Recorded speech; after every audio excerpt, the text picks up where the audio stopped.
bersama kita. Kita mulai kajian ini. Bismillahirrahmanirrahim. Alhamdulillahirrabbilalamin. Allahumma salli ala Muhammad wa ala ali Muhammad kama shallaita ala Ibrahim wa ala ali Ibrahim innaka Hamidum Majid. Amma ba'd. Aba wa ummahat sekalian, kita bertemu lagi dalam kajian akidah. Yang sebelumnya kajian ini biasa disampaikan dalam pembinaan wali santri, tapi kita ingin agar manfaatnya lebih luas sehingga kita bagi untuk teman-teman wali santri dan juga teman-teman umum yang ingin mempelajari akidah, yang kita sedang membahas bagian dari kitab akidah dalam kitab Safinatun Najah. Untuk bukunya insya Allah bisa Anda pesan di warung Aku Ruku ya, silakan hubungi Ummu Alina. Ini adalah kontaknya 0858 5467 8505. Jadi silakan langsung menghubungi beliau untuk memesan buku Matan Safinatun Najah. Tapi untuk mempersingkat waktu dan tempat, kita persilakan pada Ustaz Abdullah Amin hafizahullah untuk memulai kajian. Falyatafaddal Ustaz. Bismillahirrahmanirrahim. Alhamdulillah. Wassalatu wassalamu ala Rasulillah wa ala alihi wa sahbihi wa mawalah wa ba'd. Jemaah sekalian dimuliakan oleh Allah Subhanahu wa taala. Pagi ini kita akan melanjutkan kembali pembahasan kitab Safinatun Najah. Dan setelah sebelumnya kita membahas masih tentang rukun iman, yang hari ini atau pagi ini kita memasuki rukun iman yang kelima. Setelah kita selesai membahas rukun iman yang keempat, yaitu iman kepada para rasul, maka sekarang kita masuk kepada pembahasan yang selanjutnya, rukun iman yang kelima, yaitu iman kepada hari akhir. Di mana iman kepada hari akhir ini adalah salah satu di antara rukun iman yang wajib kita yakini sebagai seorang mukmin. Tidaklah sempurna keimanan seseorang hingga dia benar-benar beriman dengan seluruh apa yang telah Allah sebutkan dan telah diturunkan oleh Allah Subhanahu wa taala di dalam Al-Qur'an. Demikian juga yang telah disampaikan Rasulullah sallallahu alaihi wasallam, yang mana rukun iman yang kelima ini adalah salah satu yang paling banyak disebutkan di dalam Al-Qur'an, mengiringi iman kepada Allah Subhanahu wa taala. Di mana Allah Subhanahu wa taala menyebutkan di dalam banyak ayatnya tu'minu billahi wal yaumil akhir, engkau beriman kepada Allah dan hari akhir. Dan ini yang banyak disebutkan di dalam Al-Quran. Iman kepada Allah sering diiringkan dengan iman kepada hari akhir. Kenapa tidak disebutkan rukun iman yang lain? Karena sebenarnya rukun iman yang pertama, yaitu iman kepada Allah, memberi konsekuensi beriman dengan apapun yang Allah beritakan. Termasuk diantaranya adalah iman kepada para malaikat, para rasul, iman kepada perkara-perkara yang gaib. Akan tetapi disebutkan iman kepada hari akhir untuk menguatkan iman kepada Allah Subhanahu wa taala ini, karena manusia banyak yang melupakan, banyak yang tidak sadar akan datangnya hari akhir ini, hari kiamat. Maka diingatkan oleh Allah Subhanahu wa taala tentang keimanan kepada hari akhir, sehingga iman kepada hari akhir ini mencakup berbagai perkara yang sebenarnya cakupannya sedemikian luas, di mana di antara iman kepada hari akhir adalah iman kepada hari kematian. Dan hari kematian atau masing-masing manusia itu memiliki hari akhir, memiliki yaumul akhir atau mengawali hari akhir itu dengan kematian. Maka disinilah yang perlu untuk kita senantiasa mengingat dan senantiasa meyakini, karena kita ini tidak akan kekal di dunia ini. Kita ini di dunia hanyalah tahapan pertengahan di antara tahapan kehidupan manusia yang bakal senantiasa dilewati oleh manusia, yaitu fase kehidupan setelah kehidupan di dunia ini, yaitu awal dari fase kehidupan akhirat. Dan itu dimulai sejak seseorang keluar dari dunia ini dan memasuki alam yang berikutnya, yaitu alam barzakh. Maka keimanan kepada hari akhir merupakan perkara yang sangat penting, hingga oleh Allah Subhanahu wa taala sering disebutkan di dalam Al-Qur'an. Demikian juga dalam hadis-hadis Rasulullah SAW, diiringkan hari akhir, iman kepada hari akhir diiringkan dengan iman kepada Allah. Apa saja ini cakupan iman kepada hari akhir? Yang pertama, iman kepada hari akhir mencakup keberadaan, bahwa hari akhir adalah sesuatu yang pasti bakal terjadi pada manusia. Seluruh manusia tanpa kecuali akan mengalami yang namanya hari akhir. Dan seluruh perkara yang Allah beritakan di dalam Al-Quran dan hadis Rasulullah SAW, ini semuanya mencakup iman pada hari akhir, dimulai dari iman kepada apa yang terjadi setelah mati. Karena itu, iman kepada apa yang terjadi setelah mati ini bagian yang penting dari rukun iman yang kelima ini. Iman kepada apa yang terjadi setelah mati. Karena apa yang terjadi setelah mati ini semuanya bagian dari iman kepada hari akhir, iman kepada alam barzakh, iman kepada apa yang bakal terjadi ketika seorang berada di dalam kubur. Nah, inilah yang menjadi awal dari kehidupan hari akhir, atau yang disebut atau yang kita kenal dengan akhirat. Hari akhir ini juga mempunyai nama akhirat, yang sering kita dengar, dunia akhirat. Apa itu akhirat? Akhirat itu adalah disebut dengan nama lain yaumul akhir, hari terakhir. Kenapa dinamakan dengan hari terakhir? Karena sudah tidak ada lagi hari-hari yang ada di dunia yang senantiasa manusia dipenuhi dengan hari-harinya, yang ada matahari dan rembulan di malam hari, matahari di siang hari. Maka hari akhir itu dimulai ketika dibangkitkan manusia dari dalam kubur, dan dimulai dari hari kiamat pada saat manusia terakhir di muka bumi ini. Maka itu semuanya cakupan hari akhir.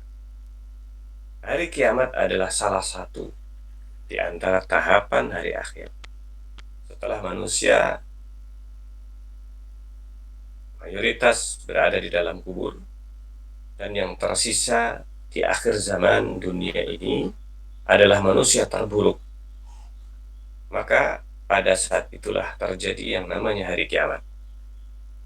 Hari kiamat itu adalah hari terakhir manusia di dunia. Yang mengalami hari kiamat adalah manusia-manusia yang terburuk di dunia ini. Dan itu sudah diberitakan oleh Allah dan juga Rasulullah. Setiap para nabi dan rasul mengingatkan akan datangnya hari akhir ini. Karena itu, hari akhir termasuk diantaranya hari kiamat yang merupakan awal dari permulaan atau akhir dari kehidupan dunia, karena yang mengalami adalah manusia terburuk. Dan setelah itu, setelah terjadi hari kiamat, terjadi tiupan sangkakala yang kedua, yaitu manusia dimatikan semuanya oleh Allah Subhanahu wa taala tanpa kecuali. Seluruh manusia termasuk makhluk jin, para syaitan, iblis, dan seluruh umat manusia dan juga makhluk yang Allah ciptakan, mereka mengalami kematian. Hanya yang dikecualikan oleh Allah yang tidak akan mengalami kematian. Sebagaimana makhluk-makhluk yang Allah ciptakan, seperti halnya arsy-Nya Allah Subhanahu wa taala, surga dan neraka. Maka selain yang Allah kecualikan, mereka semuanya mengalami kematian. Bahkan termasuk malaikat sendiri, malaikat pencabut nyawa, akan mengalami kematian. Juga akan mengalami kematian sebagaimana makhluk yang lainnya, makhluk yang bernyawa. Nah, kemudian yang setelahnya, cakupan hari akhir, yaitu ketika manusia dibangkitkan dari dalam kubur. Setelah terjadi hari kiamat, maka yang terjadi adalah kematian seluruh manusia. Kemudian manusia dibangkitkan secara keseluruhan dari dalam kubur, termasuk yang mengalami hari kiamat, dan kemudian dimatikan oleh Allah Subhanahu wa taala. Ketika manusia dibangkitkan dari dalam kubur, dikumpulkan di padang mahsyar, kemudian terjadilah penungguan manusia ketika berada di padang mahsyar. Matahari berada di atas mereka dengan jarak yang hanya 1 mil, sedemikian dekatnya. Lalu kemudian manusia, mereka akan dihisab setelah berada di padang mahsyar. Mereka sebagian menunggu, dan satu persatu manusia akan dihisab oleh Allah SWT. Sebagian tanpa dihisab, masuk langsung ke dalam surga, dan sebagian langsung tanpa dihisab, masuk langsung ke dalam neraka jahanam. Waliyadzubillah. Maka ini semuanya akan terjadi. Orang ketika berada di dalam hisab masing-masing, kemudian sebagian langsung menuju ke jembatan yang ada di antara surga dan neraka, hingga mereka melewati jembatan yang ada di atas neraka jahanam, dan kemudian manusia mendapatkan balasan amal manusia ketika di dunia, yaitu surga dan neraka. Nah, disebut dengan hari akhir karena tadi disebutkan tidak ada lagi malam dan siang setelahnya. Meskipun disebutkan ada hari-hari di dalam surga sebagaimana di dunia, ada hari Jumat di surga sebagaimana hari Jumat juga di dunia, dan itu adalah hari terbaik. Sejak Allah ciptakan hari-hari, maka hari Jumat menjadi hari terbaik di dunia dan juga nanti di akhirat. Ini ada pasar di dalam surga, ada berbagai kehidupan yang disebutkan oleh Allah SWT dan juga Rasulullah SAW nanti pada saat manusia berada di dalam surga. Demikian juga segala sesuatu atau segala informasi yang Allah sebutkan di dalam Al-Quran dan yang disebutkan oleh Rasulullah SAW, maka ini semuanya bagian dari hari akhir. Ini sebagaimana tadi disebutkan, dimulai dari alam kubur, sehingga hari akhir masing-masing manusia itu dimulai ketika keluar dari dunia ini, ketika kematian mendatanginya. Karena kematian itu adalah sesuatu yang pasti, sehingga disebut di dalam salah satu nama kematian, itu disebut di dalam Al-Quran itu dengan istilah al-yaqin, hatta ya'tiyakal yaqin, hingga datang yakin kepadamu. Yang dimaksudkan yakin adalah kematian, karena kematian adalah sesuatu yang yakin. Adapun kehidupan manusia, maka tidak ada seseorang yang bisa yakin akan kehidupannya sampai kapan. Tidak ada yang tahu kapan manusia itu hidup di dunia ini. Bisa jadi waktu yang sangat sebentar, 1 hari, 2 hari, setahun, dan seterusnya. Seorang manusia tidak mengetahuinya. Akan tetapi yang pasti akan diakhiri manusia kehidupannya di dunia ini dengan kematian. Karena itu ada sebagian ulama yang menyebutkan bahwa hari akhir disebut dengan hari akhir atau akhirat karena dia adalah akhir dari kehidupan dan hari-hari di dunia ini. Maka hari terakhir kehidupan manusia di dunia ini, disitulah dia memasuki hari akhir. Hari akhirnya. Tidak ada hari yang lain setelahnya. Itulah yang disebut dengan hari akhir. Atau karena dia terakhir dari kehidupan manusia. Yang tidak ada lagi hari setelahnya. Dari hari-hari di dunia. Dan disebutkan oleh para ulama bahwa ditiupnya sangkakala ini terjadi sebagaimana disebutkan di dalam beberapa hadis bahwa tiupan sangkakala itu ada 2 kali. Meskipun sebagian ulama yang lain menyebutkan ada 3 kali karena perbedaan riwayat tentang tiupan yang kedua. Yang jelas tiupan yang pertama adalah tiupan hari kiamat. Tiupan sangkakala yang pertama adalah kejadian hari kiamat yang mana manusia masih ada di dunia ini. Karena hari kiamat terjadi ketika manusia masih ada yang hidup di dunia ini, dan mereka yang hidup di dunia adalah manusia yang terakhir, manusia yang terburuk yang ada di dunia. Mereka lah yang bakal mengalami hari kiamat atau hari di mana Allah Subhanahu wa taala bakal menghancurkan alam semesta ini. Allah akan menggoncangkan bumi ini dengan segoncang-goncangnya.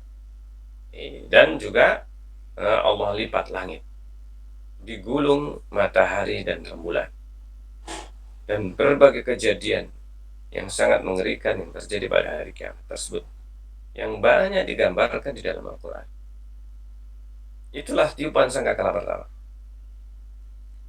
Adapun tiupan sangkakala yang kedua, dan ini disebutkan oleh sebagian ulama bahwa inilah yang kedua, dan yang ketiga disebutkan oleh sebagian ulama sebagai tiupan yang kedua, yaitu ketika manusia dibangkitkan.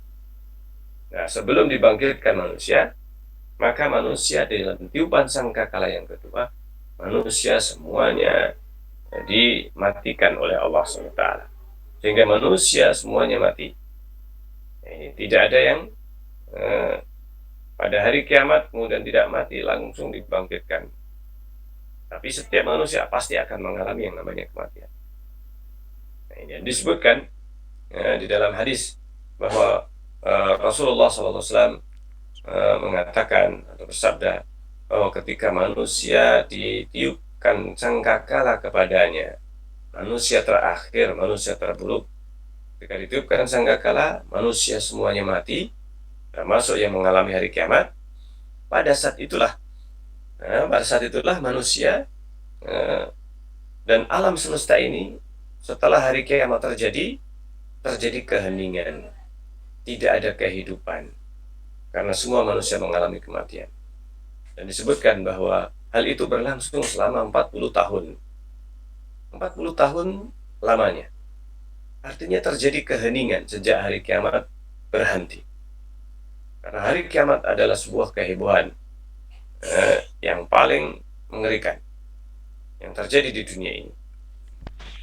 Karena dunia digoncangkan sepenuhnya, seluruh bumi ini. Dikeluarkan apa yang ada dalam bumi, sebagaimana gunung meletus. Itu adalah salah satu tanda-tanda kebesaran Allah. Akan terjadi hari kiamat ini. Maka disinilah yang disebutkan oleh Allah Subhanahu wa taala. Rasulullah SAW telah menyebutkan bagaimana rincian kejadian di hari kiamat. Sebagaimana Allah sudah menyebutkan di dalam Al-Quran, maka diperinci oleh Rasulullah SAW. Maka di antara keimanan kita kepada Rasul adalah beriman kepada seluruh apa yang dikabarkan beliau, termasuk tentang hari akhir ini. Nah, setelah manusia dibangkitkan, sejak manusia kemudian 40 tahun dalam keheningan, baik yang sudah berada di dalam kubur, demikian juga yang mengalami hari kiamat, mereka semuanya diwafatkan oleh Allah. Mereka dalam keheningan, sudah tidak ada lagi di dunia ini kecuali adalah sesuatu yang hening. Maka 40 tahun kemudian manusia, malaikat Israfil meniupkan sangkakala. Sangkakala yang terakhir. Sangkakala yang terakhir ditiupkan pada saat manusia kemudian dibangkitkan oleh Allah Subhanahu wa taala pada hari kebangkitan, kumpulkan di padang mahsyar. Itu hari pembalasan akan terjadi. Seluruh manusia dibangkitkan oleh Allah dalam keadaan telanjang, dan yang pertama kali diberi pakaian oleh Allah adalah Nabi Ibrahim alaihissalam. Manusia berdiri di tempat ada di padang mahsyar. Sebuah padang mahsyar itu adalah sebuah tempat yang lapang, yang tidak ada sama sekali pepohonan, naungan, gundukan, ataukah lubang. Semuanya rata seperti kaca. Rasulullah menggambarkan bahwa padang mahsyar itu adalah padang yang digambarkan saking ratanya itu seperti kaca. Saking ratanya adalah seperti kaca. Meskipun itu adalah padang pasir ataukah padang yang atau tanah yang ada di padang mahsyar. Maka tetapi saking ratanya maka disebutkan seperti kaca. Disitulah manusia menunggu 40 tahun lagi. Manusia diam menunggu. Berdiri selama 40 tahun lamanya manusia berdiri pada saat berada di padang mahsyar. Ini mereka melihat ke atas, menunggu. Ini hanya berdiri saja di bawah terik matahari. Manusia mengalami pada saat itu kehausan, kecuali yang mendapatkan naungan Allah Subhanahu wa taala. Pada hari di mana tidak ada naungan kecuali naungan Allah. Pada hari di mana tidak ada naungan kecuali naungan Allah Subhanahu wa taala. Pada hari itulah manusia yang lainnya yang tidak mendapatkan naungan Allah, mereka semuanya mengalami kegundahan yang luar biasa. Banyak manusia mereka tenggelam dalam keringat sesuai dengan maksiat dan dosanya. Artinya yang berkeringat hingga tenggelam dalam keringatnya adalah manusia-manusia yang tidak mendapatkan naungan Allah Subhanahu wa taala. Adapun yang mendapatkan naungan, maka dia tidak akan berkeringat, dan bahkan oleh Allah disiapkan tempat duduk, ditempatkan di kursi-kursi yang mereka juga di samping mendapatkan kursi, mereka juga mendapatkan naungan. Nah, ini selama 40 tahun, bahkan selama manusia menunggu di padang mahsyar.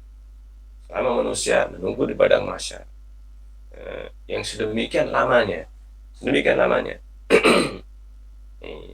maka manusia yang menunggu sambil menunggu hisab yang akan mereka jalani satu persatu manusia. Ini manusia pada saat itu Rasulullah SAW menunggu manusia di dalam telaganya.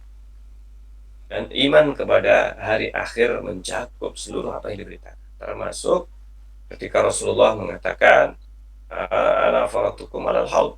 Sungguh ini salah satu di antara berita Rasulullah. Sungguhnya ana faratukum alal haud. Aku menunggu kalian, mendahului kalian di telaga.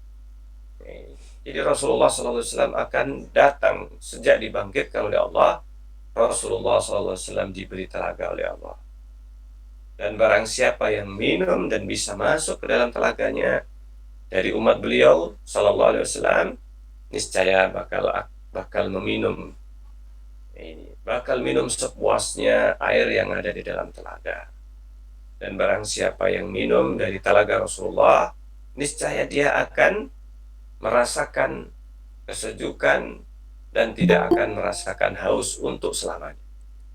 Artinya, seseorang yang bisa memasuki telaga berarti dia bakal selamat, tidak bakal mampir masuk ke dalam neraka.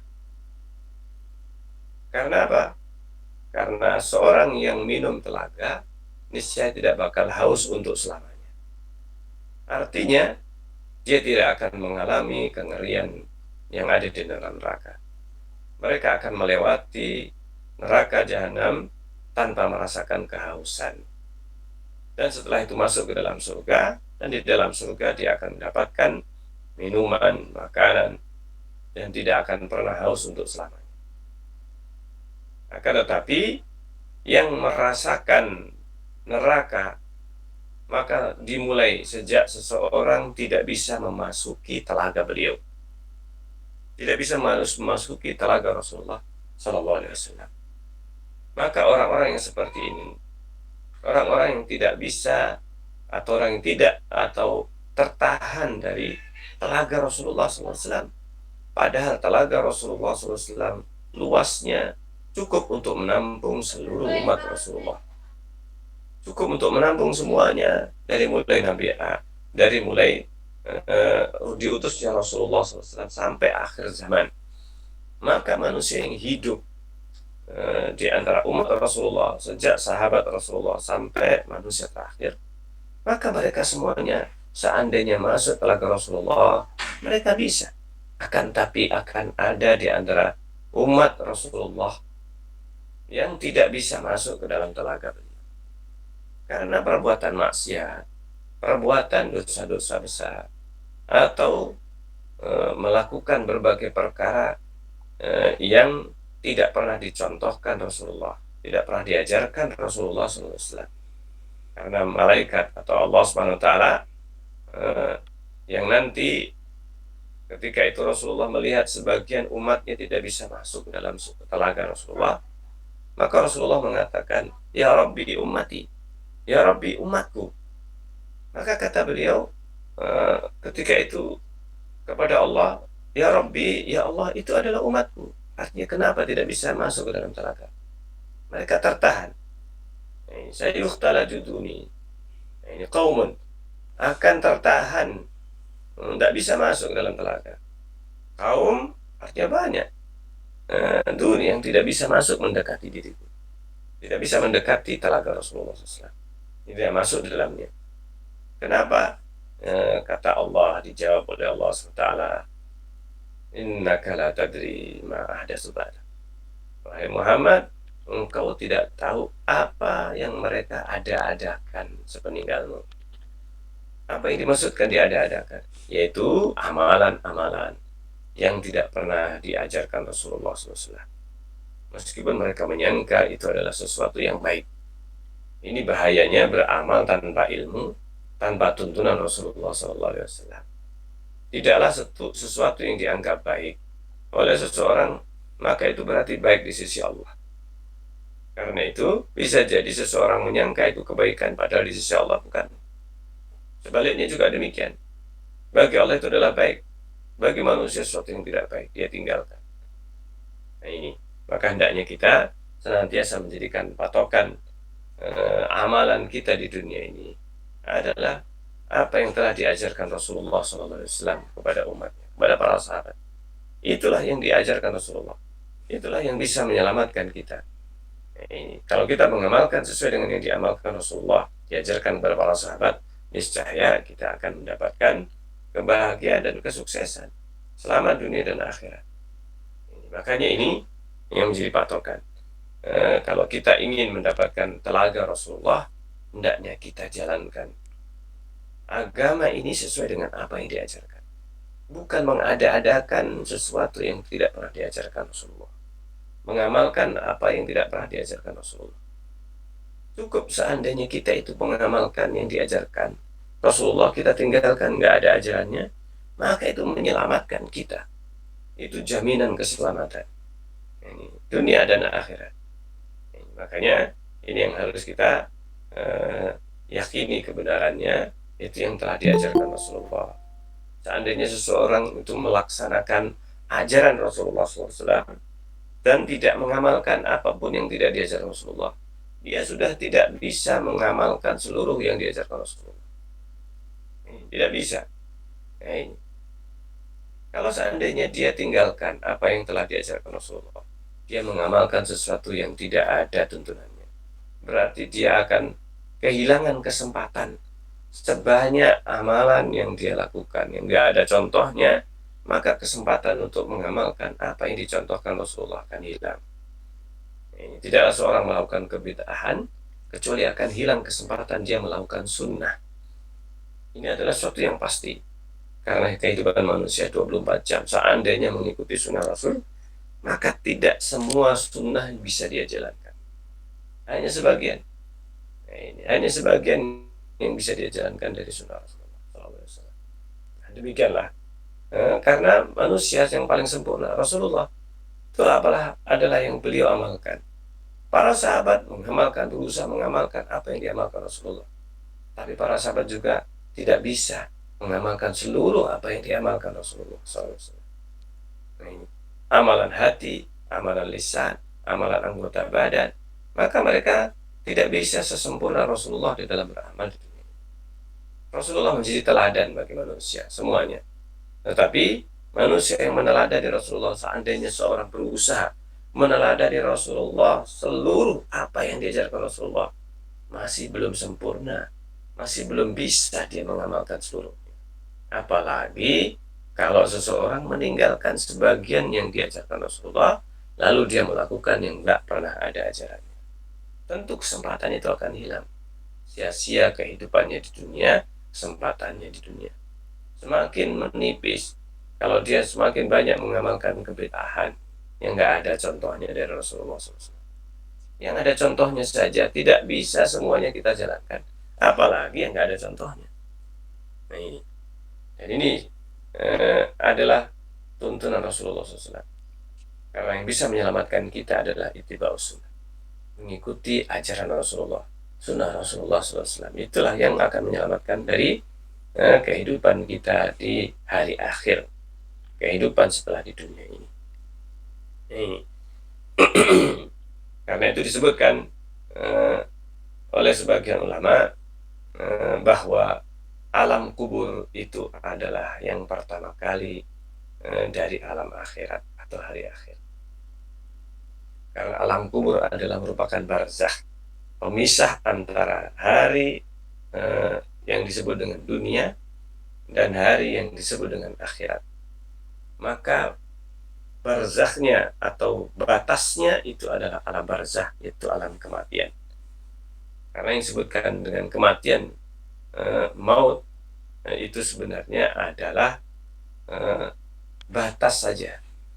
Nah, ini bukan akhir dari semuanya, tetapi itu adalah perpindahan, batas perpindahan antara kehidupan manusia di dunia ini dan kehidupan setelahnya.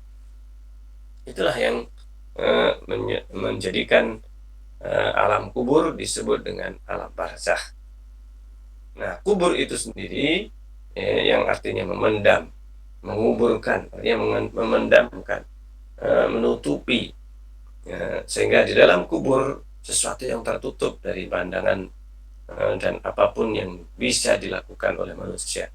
Indra semuanya manusia tidak akan bisa mencapai alam kubur, tidak bisa mencapai alam kubur. Hanya Rasulullah SAW yang ditampakkan kepada beliau di saat hidup beliau. Allah SWT menampakkan karena beliau sebagai Rasul memiliki keistimewaan yang tidak ditampakkan, diperlihatkan kepada manusia selainnya.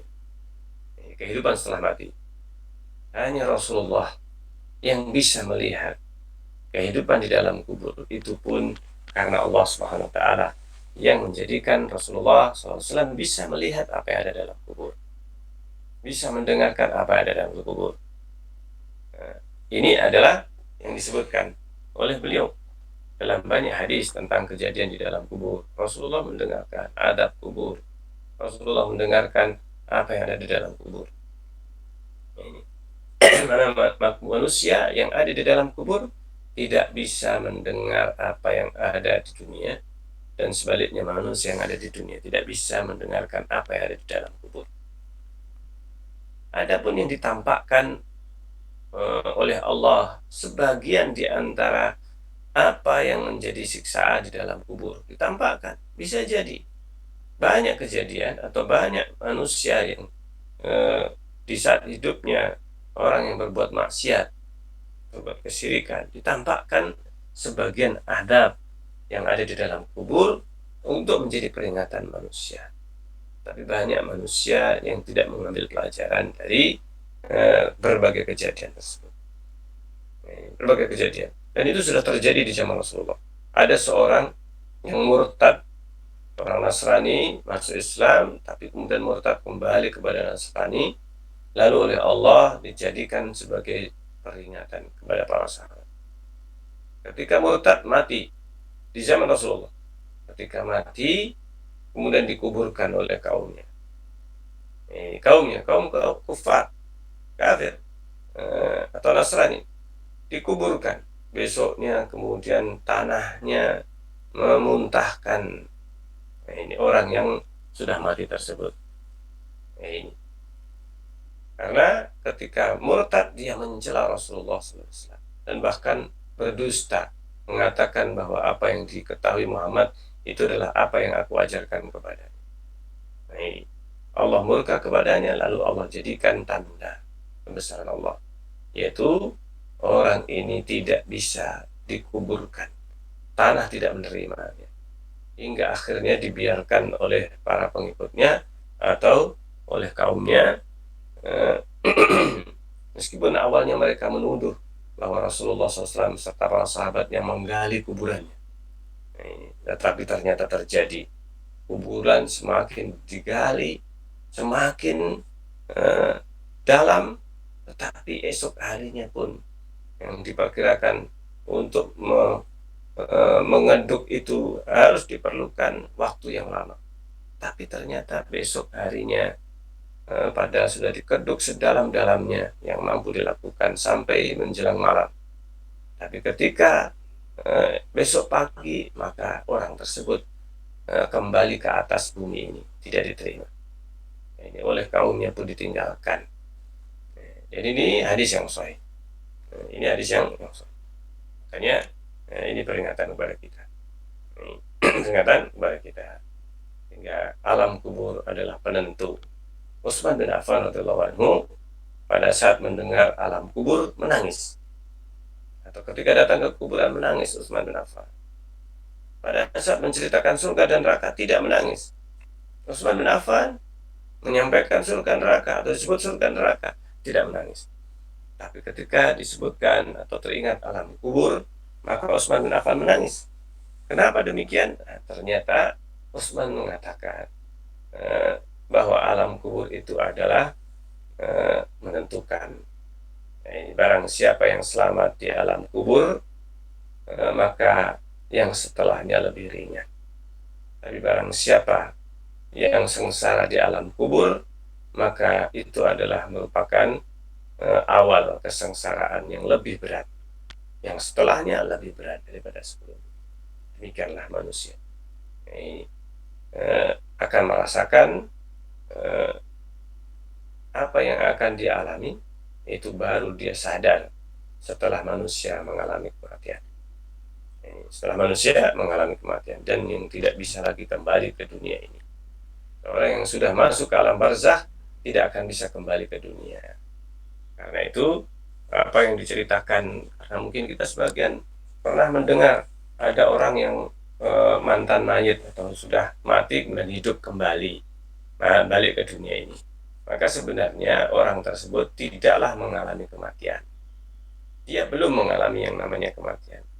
Atau mungkin disebut dengan mati suri atau yang semacamnya.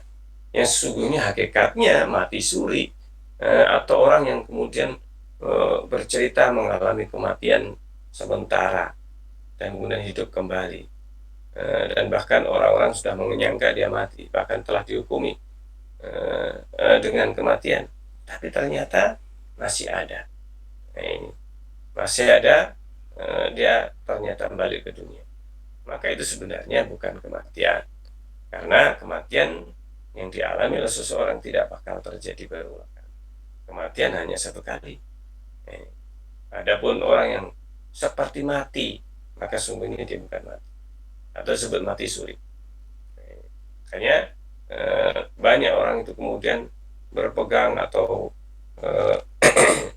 salah paham dengan adanya sebagian orang yang nggak jadi mati, sudah mengalami kematian, tapi kemudian balik lagi. Ini sesungguhnya bukan kematian, tetapi mati suri yang mungkin dia mengalami yang disebut dengan dalam bahasa Arab dengan ghaibubah, koma. Orang yang koma, maka sungguhnya dia bukan mati, masih ada dalam kehidupan dunia. Dan apabila sudah masuk ke dalam kubur, maka sudah nggak akan bisa kembali. Nggak bisa kembali. Ini. Nah, kemudian yang terakhir dari kehidupan atau keimanan hari akhir adalah surga dan neraka. Seluruh berita Rasulullah sejak Rasulullah mengabarkan tentang alam kubur, bahkan Rasulullah menceritakan tentang apa yang bakal terjadi sebelum manusia itu mati, ini sedang sakaratul maut hingga manusia dicabut nyawanya oleh Allah Subhanahu wa taala. Sesungguhnya manusia mengalami berbagai kejadian, akan tapi dia baru sadar ketika dia mengalami sakaratul maut. Dan setiap orang pada saat dia mengalami sakaratul maut, maka dia beriman, termasuk manusia yang tidak pernah beriman sebelumnya kepada hari akhir dan hari kebangkitan. Maka pada saat hari kematiannya, pada saat itu dia sadar, baru sadar pada saat dia mengalami kematian. Ketika malaikat sudah datang, malaikat maut sudah datang menjemput, maka disitulah semua manusia bakal tersadar. Tetapi sudah terlambat. Kalau sudah datang malaikat pencabut nyawa, berarti dia sudah tidak bisa lagi mundur. Sudah tidak bisa lagi, tidak bermanfaat lagi taubatnya. Maka hendaknya manusia bertobat sebelum datang malaikat maut. Karena itulah akhir dari diterimanya taubat. Demikian juga salah satu di antara batas tidak diterimanya taubat seseorang adalah ketika menjelang terjadi hari kiamat. Menjelang terjadi hari kiamat, maka di situ sudah tidak bisa lagi bermanfaat keimanannya, yaitu terbitnya matahari dari sebelah barat yang nanti akan terjadi. Dan ini juga salah satu bagian dari iman kepada hari akhir. Bukan hanya ketika di dalam kubur, tetapi kejadian hari kiamat. Hari kiamat itu manusia sebagian masih ada yang hidup. Itu manusia terburuk. Sehingga hari kiamat itu salah satu bagian dari hari akhir. Meskipun manusia mengalaminya di dunia ini. Sehingga hari kiamat itulah juga menjadi salah satu bagian dari pemisah antara alam dunia dengan alam akhirat. Jadi hari kiamat juga merupakan batas perantara atau akhir dari kehidupan dunia. Itulah yang disebut dengan hari kiamat, akhir dari kehidupan dunia, karena dialami oleh manusia yang ada di dunia. Semoga kita diwafatkan oleh Allah sebelum terjadi hari kiamat, karena hari kiamat tidak terjadi kecuali pada manusia terburuk. Sudah nggak ada lagi manusia yang baik di dunia ini. Baik, mungkin ini yang bisa kita bahas berkaitan dengan iman kepada hari akhir, yang sebenarnya jika diperinci maka hadis-hadis tentang hal ini sudah demikian banyaknya. Akan tetapi ini sebagai sebuah ringkasan apa saja yang tercakup di dalam iman kepada hari akhir, yaitu iman kepada berita yang disampaikan Rasulullah, baik dari Al-Quran ataupun dari sabda-sabda Rasulullah SAW. Maka semuanya yang menceritakan tentang berbagai kejadian, termasuk menjelang atau tanda-tanda hari kiamat yang akan terjadi, hingga kemudian menjelang hari kiamat, ini turunnya Nabi Isa, dibunuhnya Dajjal, Ya'juj dan Ma'juj, dan angin yang keluar dari Yaman yang akhirnya mematikan semua manusia, dan semuanya. Itu semuanya berita yang disampaikan Rasulullah harus dan wajib kita yakini kebenarannya. Apabila hadisnya sahih, maka itu adalah hujjah yang menunjukkan bagaimana sesungguhnya hari akhir. Baik, mungkin demikian. Saya kembalikan kepada Akh Riki apabila ada pertanyaan. Ya, bismillahirrahmanirrahim. Alhamdulillah. Mungkin langsung saja bagi teman-teman yang hadir bisa bertanya secara langsung atau boleh nanti mengetik di chatting jadi saya bisa membacakan. Silakan. Mungkin ada yang bertanya secara langsung. Langsung saja.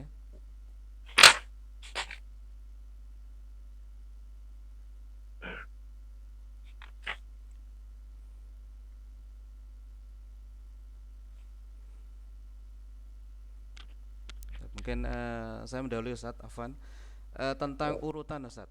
Jadi seringkali kita menemukan para ulama berbeda pendapat yang saya tahu ya, tentang urutan terjadinya atau peristiwa sebelum hari kiamat. Nah itu bagaimana kita menyikapi sebagai akidah kita, terus seperti apa begitu yang benar mungkin urutannya.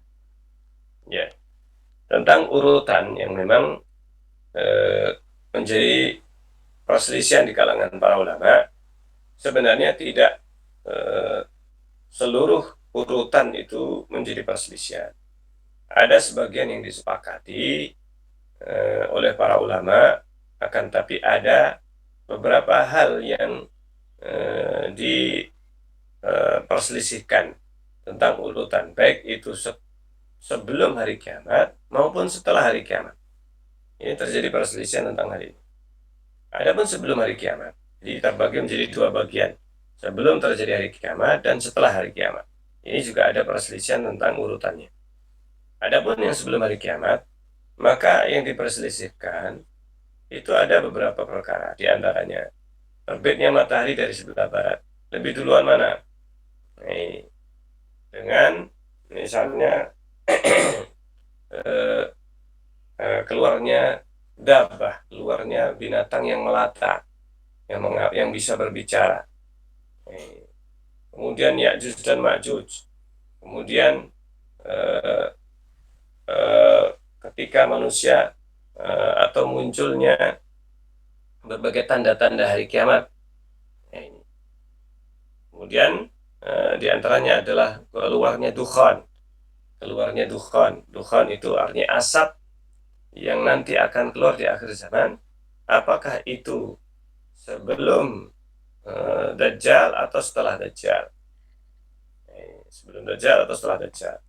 Sebelum Ya'juj dan Ma'juj atau setelahnya? Munculnya binatang, apakah itu setelah Nabi Isa ataukah sebelumnya? Sebelum Dajjal.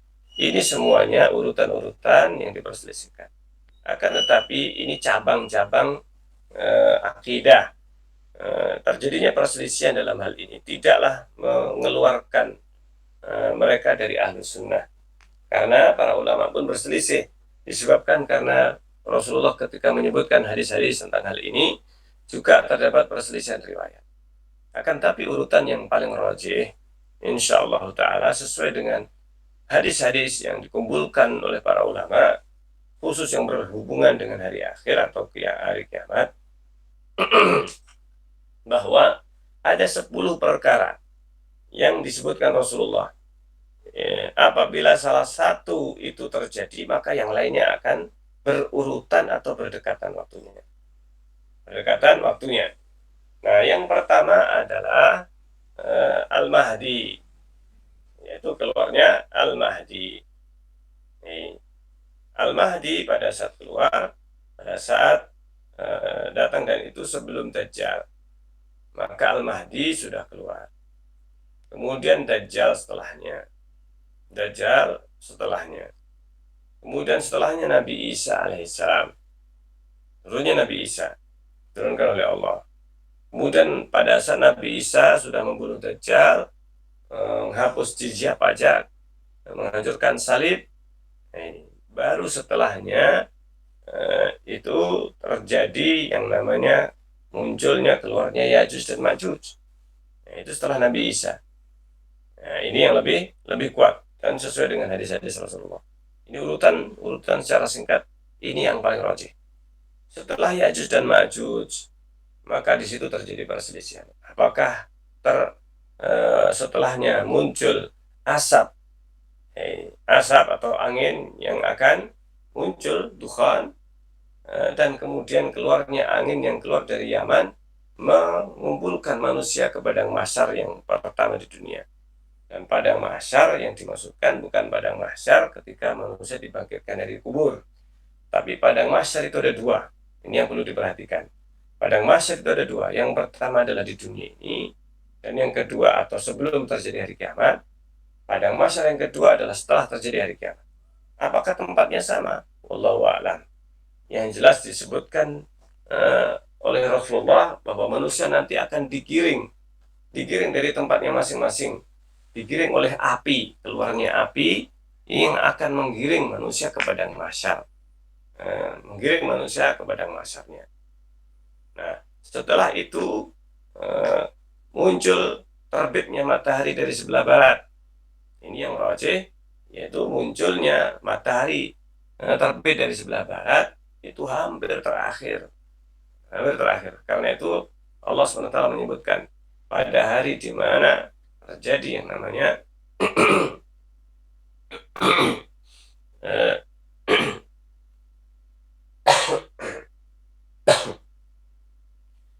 tanda-tanda ini tadi, maka manusia sudah tidak lagi bermanfaat imannya, yaitu pada saat keluarnya atau terbitnya matahari dari sebelah barat. Nah, ini terbitnya matahari dari sebelah barat. Nah, ini yang diperselisihkan, apakah terbit matahari dari sebelah barat dulu, ataukah asap yang keluar, ataukah api yang mengumpulkan manusia di padang mahsyar. Dan yang terakhir ini yaitu mengumpulkan manusia di padang mahsyar. Di situ terjadi hari kiamat. Sebelum terjadinya hari kiamat sudah dikumpulkan di padang mahsyar. Di situ manusia mengalami hari kiamat. Setelah itu barulah kemudian manusia akan terjadi yang namanya apa? Kematian hidupnya sangkakala. Hidup sangkakala yang atau hari kiamat yang terjadi setelahnya, baru kemudian hidup sangkakala dimatikan manusia semuanya. Baru yang setelahnya dibangkitkan dari dalam kubur. Ini kejadian yang sebelum hari kiamat, urutan yang paling kuat pendapatnya. Adapun setelah hari kiamat terjadi, maka yang pertama kali adalah ketika manusia dimatikan oleh Allah semuanya. Lalu kemudian dibangkitkan manusia lagi. Dan itu yang terakhir, dibangkitkan manusia di hari akhir. Mana yang lebih dahulu? Antara, ini juga terjadi perselisihan, antara telaga Rasulullah dengan hisab.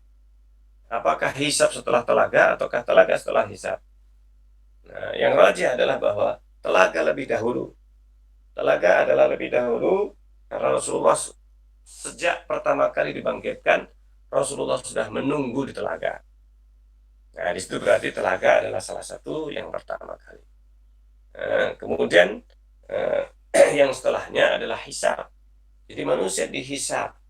Sebagian memang tanpa hisab, langsung menuju jembatan. Tapi ada manusia yang dihisab. Dan banyak manusia yang dihisab. Disitulah mereka akan ditimbang amal berat, yang soleh ataupun yang tidak soleh, amal soleh ataupun yang tidak, maka ditimbang dengan keadilan Allah Subhanahu wa Ta'ala. Sehingga seseorang yang masuk neraka berarti orang yang paling parah, karena apabila ada keseimbangan, dia juga amal soleh, tapi juga maksiat, ini orang yang masih mending. Ini, Masya Allah. Tapi kalau seorang itu sudah dipastikan dia masuk neraka tanpa hisab, atau kalau seorang itu masuk neraka tanpa hisab, berarti orang kafir, munafik, tidak perlu dihisab. Yang tersisa adalah orang-orang yang dia beriman tetapi berbuat maksiat. Wallahu ta'ala alam shawab. Ini urutan kejadian yang nanti akan terjadi baik menjelang hari kiamat maupun setelahnya. Jadi urutannya memang ada sebagian kecil yang diperselisihkan tadi. Jadi tidak semuanya. Wallahu taala alam bisawab. Mungkin demikian. Ya. Mungkin terakhir Ustadz, dan ini mungkin yang penting bagi kita karena mungkin kita sama-sama tahu kalau pernah terjadi ada orang yang menyandingkan kejadian apa yang dialami kemudian digandingkan dengan kejadian hari kiamat, seperti kemarin ada dukhon gitu kan Ustadz. Nah ini Ya, bagaimana kita? Apakah boleh kita memang ini kejadian ini kayak hari kiamat ini atau bagaimana gitu? ya. Kalau adanya dukhon atau asap itu sesungguhnya eh, tidak bisa kita itu eh, mengatakan ini kayaknya dukhan. Dukhan itu tidak akan keluar kecuali nanti terakhir. Belum keluar Dajjal, belum keluar Nabi Isa. Maka yang rajih itu adalah tanda-tanda hari kiamat yang paling akhir. Ini setelah Dajjal. Kalau belum keluar Dajjal, maka asap yang terjadi di dunia ini, seberapapun besarnya asap, luasnya asap itu, maka bukanlah itu asap yang dimaksudkan dalam hadis. Bukan asap yang dimaksudkan dalam hadis Rasulullah. Kalau mengatakan wah kayak hari kiamat, itu kita menghindari kalimat yang seperti ini karena kita tidak tahu bagaimana ngerinya hari kiamat sesungguhnya. Hanya saja ketika disebutkan kengerian hari kiamat, itu sesungguhnya sesuatu yang sangat menakutkan, lebih dari yang dibayangkan manusia, keburukannya. Karena itu dukhan yang mungkin muncul beberapa waktu sebelumnya yang sudah lama, maka itu bukan dukhan yang dimaksudkan. Bisa dipastikan itu bukan. Sehingga yang dimaksudkan dukhan itu nanti terjadi di akhir zaman. Di akhir zaman sama sekali atau sama sekali tidak terjadi sebelum munculnya Dajjal. Jadi ini pendapat yang paling kuat di antara pendapat para ulama. Allah taala alam bisawab. Jadi ini perlu diperhatikan urutannya. Para ulama itu mengumpulkan urutan itu sesuai dengan istimbat mereka terhadap hadis-hadis Rasulullah yang terpencar, kemudian berkaitan dengan satu bab yang sama dikumpulkan. Maka kesimpulan yang bisa diambil bahwa dukhan seperti dukhan dan yang lainnya itu terjadi setelah kasus atau kejadian demikian. Misalkan Dajjal, maka apa saja fitnah sebelum Dajjal. Ketika keluar fitnah sebelum Dajjal demikian, maka yang setelahnya ini adalah tentang munculnya Dajjal. Jadi urutan kejadian itu yang akan menjadikan kita lebih memahaminya, dan itu perlu pembahasan di kalangan para ulama pun terjadi perselisihan. Sebagian di antara urutan kejadian menjelang hari kiamat ini perlu untuk kita pelajari. Terdapat pembahasan khusus, terdapat pembahasan khusus tentang hal ini, yaitu kitab-kitab yang menyebutkan tanda-tanda hari kiamat. Wallahu taala alam bissawab. Ya. Alhamdulillah. Karena waktunya sudah habis, mungkin nanti untuk pertanyaan ini bisa kita simpan untuk pertemuan lagi insya Allah. Untuk pekan depan Ustadz, apa kita bahas ini lagi atau kita lanjutkan untuk iman kepada takdir? Insya Allah. Ya, sebenarnya apabila melihat ringkasnya risalah yang kita baca, bisa jadi kalaupun disebutkan sebagian di antara rincian iman kepada hari akhir, bisa jadi mungkin kita sampaikan beberapa hadis tentang hal ini. Akan tapi apabila dikehendaki secara ringkas, baru kemudian nanti setelahnya kita membahas lebih detail secara khusus iman kepada hari akhir, karena rinciannya yang paling banyak tentang iman kepada hari akhir ini. Yang tidak cukup seandainya kita bahas dalam banyak pertemuan sekalipun, ini adalah perkara yang paling membutuhkan kerincian. Ini apa saja, sebagaimana tadi yang saya sebutkan urutannya, kejadian sebelum hari kiamat ini juga menjadi salah satu tanda hari akhir atau tanda-tanda hari kiamat ini perlu dibahas secara rinci. Kalau dibahas dalam satu kali pertemuan pun ini maka tidak akan selesai. Tapi secara global kita tadi sudah menyebutkan urutannya. Adapun secara rinci, ini rincian hadisnya ini sangat panjang. Kalau kita membahas khusus masalah iman kepada hari akhir. Jadi demikian. Insya Allah itu saja ringkasannya. Mungkin kita selesaikan rukun imannya. Lalu setelah itu tentang ihsan, dan apabila dalam kajian setelahnya itu dibutuhkan lebih rinci tentang hari akhir secara khusus, maka bisa setelah kita membahas rukun iman yang keenam misalnya. Itu pun juga perlu pembahasan rincian, akan tapi kita mendahulukan penjelasan hadis ini secara utuh, rukun iman yang keenam. Setelah itu mungkin kita bisa kembali lagi kepada iman kepada hari akhir. Allah Ta'ala insya Insyaallah. Jadi itu Abah Ahmad sekalian, insyaallah nanti karena ini kita tujuannya membahas ringkas ya, membahas ringkas. Intinya kita dapat secara global, nanti untuk pembahasan rinci di lanjutannya insyaallah.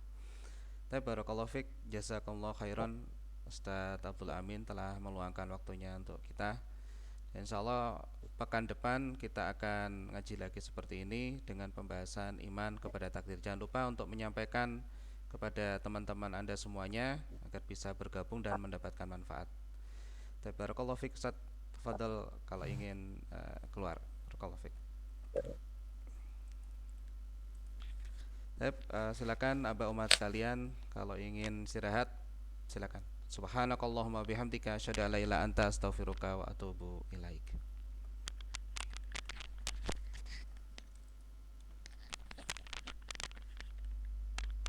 Ya, silakan. Subhanakallahumma bihamdika asyhadu an la ilaha illa anta astaghfiruka wa atubu ilaik.